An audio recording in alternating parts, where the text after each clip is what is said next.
પૂછ્યું કે કેમ કરવું છે બાળક, અને બહુ મજાના જવાબો સાંભળવા મળે. કોઈ કેમ કે ફેમિલીનું પ્રેશર છે કે લગ્નને 5 વર્ષ થઈ ગયા હજી બાળક નથી. કોઈ કેમ કે અમારા ફ્રેન્ડ સર્કલમાં બધાને બાળક છે, અમારે જ નથી.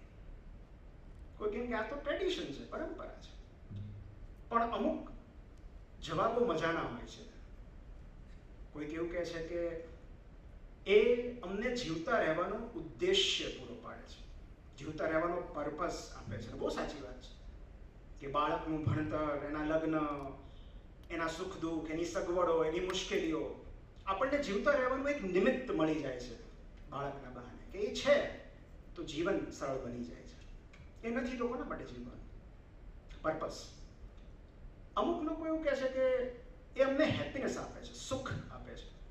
બહુ સાચી વાત છે કે બાળકના ચહેરા પર જ્યારે હાસ્ય જોઈએ ત્યારે આપણને એમ થાય કે બસ જિંદગી અહીંયા જ છે.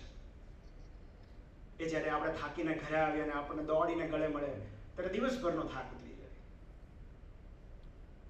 સુખ આપે છે. કેટલાક લોકો એવું કહે છે કે બાળક અમને રિમાઇન્ડર આપે છે કે ઈશ્વરની સૌથી નજીક કોઈ હોય તો એ બાળકો છે.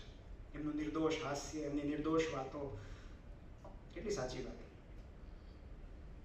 આ પૃથ્વી પર, મને યાદ નથી કે કોનું કોટ છે, કે આ પૃથ્વી પર આવનારું દરેક બાળક એ સંદેશો લઈને આવે છે કે ઈશ્વરે હજુ માનવ જાતમાંથી શ્રદ્ધા ગુમાવી નથી, અને ઈશ્વરની એ શ્રદ્ધા ટકાવી રાખવાની જવાબદારી આપણી છે. પણ સતત નિર્માણ પાછળનો હેતુ આમાંથી એક પણ નથી. રિપ્રોડક્શનનો એકમાત્ર ઉદ્દેશ્ય છે માનવ સભ્યતાને આગળ વધારવાનો, સિવિલાઇઝેશનને આગળની દિશામાં લઈ જવાનું. અને માટે આપણું બાળક, આપણી આવનારી પેઢી આપણા કરતા એક ડગલું આગળ હોવી જોઈએ, બધી રીતે. બુદ્ધિમત્તા, પ્રતિભા, સ્કિલ્સ, સ્માર્ટનેસ, કરેજ, જે રિસ્ક આપણે નહોતા લઈ શક્યા એ લોકો લઈ શકવા જોઈએ. જો એ લોકો આપણી જ જગ્યાએ ઊભા હોય, આપણા જેવું જ વિચારતા હોય, આપણા જેવું જ બને, તો એનો મતલબ એમ કે આપણે માનવ સભ્યતાને પોઝ કરી દીધી છે.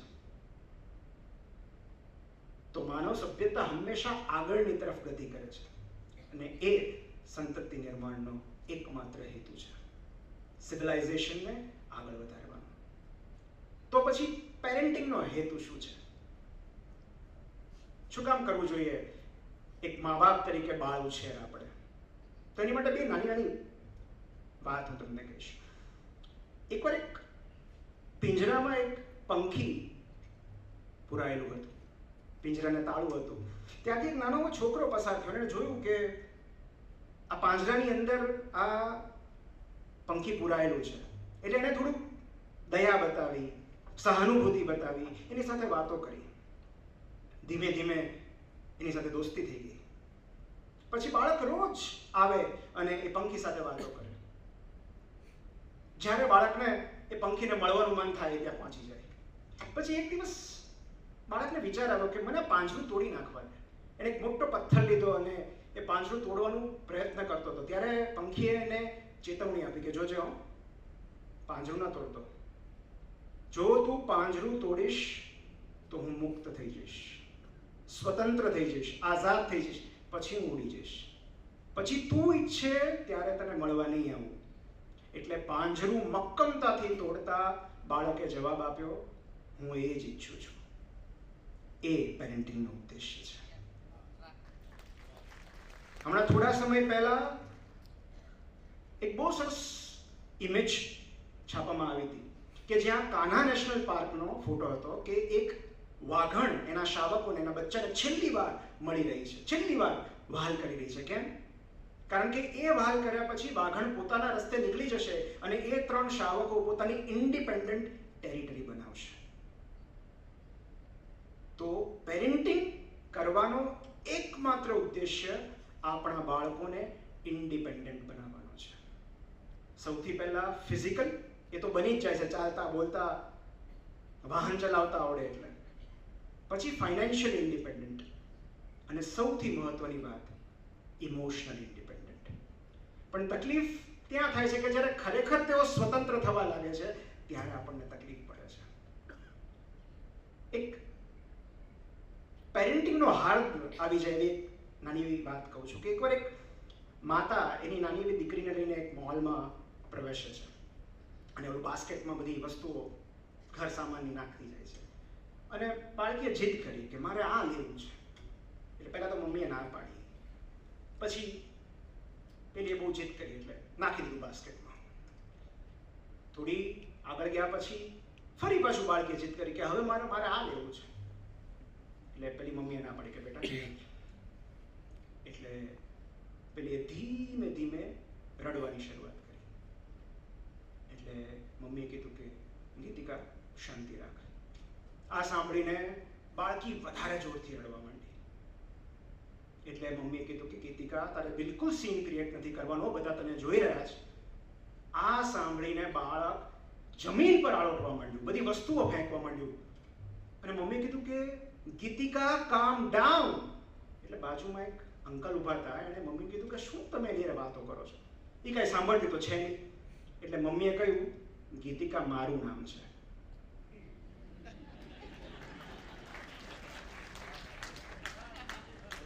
આ પેરેન્ટિંગ છે. એ કાંઈ પણ કરે આપણે આપણું કેરેક્ટર છોડવાનું નથી. તો આ પેરેન્ટિંગના પેપરની તૈયારી કેવી હોય, શું કરવાનું, પેરેન્ટિંગની પરીક્ષા આપતા પહેલા કે પેપર આપવા જતા પહેલા શું કરવાનું, તો એને હું 6 પોષક તત્વો કહું છું. પેરેન્ટિંગ માટેના 6 પોષક તત્વો. આ 6 પોષક તત્વો તમે બાળકને આપો પછી તમે ફરિયાદ કરો. એમાં પહેલું છે પ્રેમ. કમનસીબીની વાત એ છે કે નાના નાના રમકડા, ચોકલેટ કે હજારો વસ્તુઓ માટે જીદ કરનારા બાળકો મા બાપ પાસે એ જ વસ્તુ નથી માંગી શકતા જેમની એને સૌથી વધારે જરૂર હોય છે. એ છે પ્રેમ. પત્ની એની પતિને કહે છે કે તમે તો મને આઈ લવ યુ જ નથી કહેતા, છેલ્લે ક્યારે મને ડિનર પર લઈ ગયા હતા, તમે તો પહેલા જેવો પ્રેમ જ નથી કરતા. બાળક ક્યારે આપણને એવું કહી શકે છે? ક્યારેય નહીં કે પપ્પા છેલ્લા મહિનાથી તમે મને આઈ લવ યુ નથી કીધું, પપ્પા તમે મને સ્પર્શ નથી કર્યો, મમ્મી તે મને ખોળામાં નથી બેસાડ્યો. તો બાળકો આપણી પાસે પ્રેમ નથી માંગી શકતા, એ એમની લાચારી અને આપણી જવાબદારી છે. આપણે યાદ જ નથી કે આપણે આપણા બાળકોને ક્યારે આઈ લવ યુ કીધું હતું, ક્યારે એમના માથા પર હાથ ફેરવ્યો હતો. તો એક છે પ્રેમ, બીજું છે ટ્રસ્ટ. આપણે જ્યારે બાળકને હવામાં ઉછાળીએ છીએ ત્યારે બાળકને મજા આવે છે, એટલા માટે નહીં કે બાળકને પડી જવાની શક્યતા વિશે ખ્યાલ નથી હોતો, પણ બાળકને એના કરતાં વધારે વિશ્વાસ આપણામાં હોય છે કે આપણે તેને પડવા નહીં દઈએ. અને આ જ પ્રકારના વિશ્વાસની અપેક્ષા બાળકો આપણી પાસેથી રાખે છે.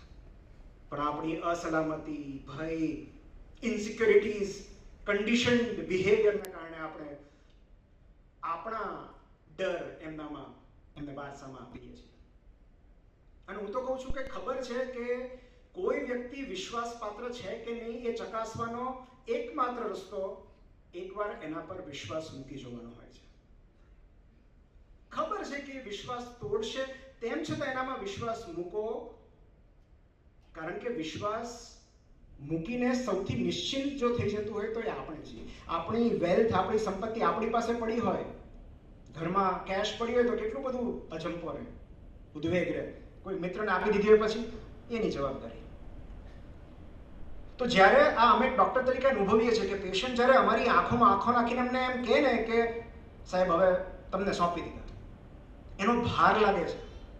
જ્યારે તમે આંખોમાં આંખો નાખીને તમારા બાળકને આપણે એવું કહીએ છીએ કે બેટા આઈ ટ્રસ્ટ યુ, એ વિશ્વાસનો બાળકને ભાર લાગે છે, એને એની જવાબદારી લાગે છે.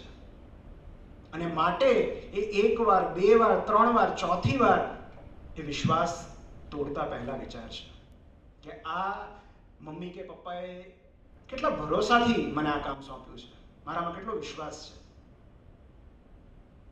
તો એ છે ટ્રસ્ટ. આપણે સોંપી દેવાનો છે. તોડે ન તોડે જે કરવું એ આપણું કેરેક્ટર નથી, આપણું કામ વિશ્વાસ કરવાનો છે. ત્રીજું છે